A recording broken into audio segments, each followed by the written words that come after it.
tengah kali nong penyak jong kene ka program. Udah atap try jong kene Jingshai Entertainment Channel. Dari program by penyak tak kesing ngakwa ba kenyo ngona ka jing patai jong kita semua Pak Jas bikin patai lah. Thank you so much for your coming here. I'm so happy. Ketika channel Jungi when you follow the program. This is the first time when you follow the program to encourage all the country people who want to make a film, who want to make a short story. Encourage them. And this is the first program we arrange. And thank you so much for your coming. And we hope this message will go on not only in Meghalaya, we will go to Assam, we will go to all over the Northeast. And I welcome you. Enjoy the day. I'm happy, and especially to you. Thank you. Thank you so much. Tene di ni member jong kene Jingshai Entertainment ide atar financial pekidang ka ba jero financial dengan kuat ba increment sekian akan kismo kumno halor kene program. Karena kalau mereka program itu telah sipun sampai jadi bagian nakil hak kata kata jadi mangkil sekelat mayak sekelat boleh pun baret jongi lawan mentah dekune kini pendang sente chip gas bosan brom jongi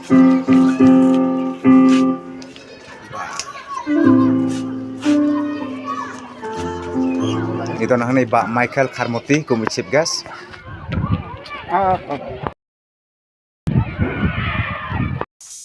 layak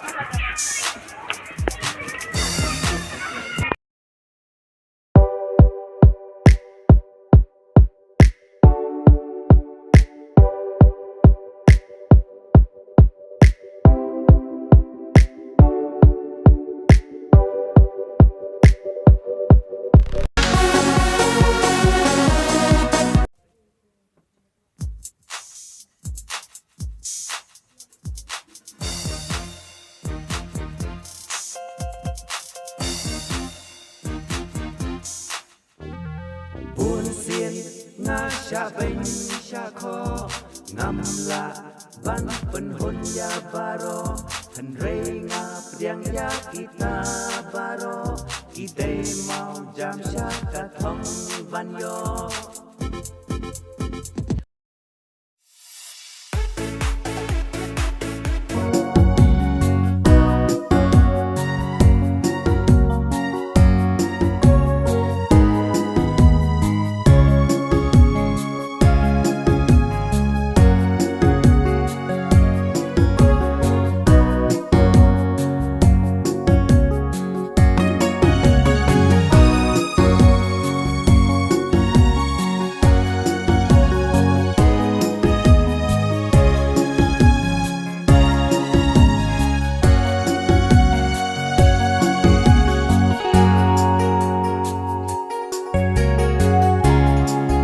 Cuman kapal crowd bang lapor sudah banyak tang, but kebelah shibun Jingshai Entertainment kapal organize yang ni program mentang seni, but kebelah shibun kamtam ya email ibala jekersan yang but anisim yang nak kapor, but juseran yang nak awak kapor te ngam dalak nak kebelah shibun parlak yang mentang jingarap nak kejoki, mengalak benpoy sudah banyak tang, te tangkini kintir kebelah shibun.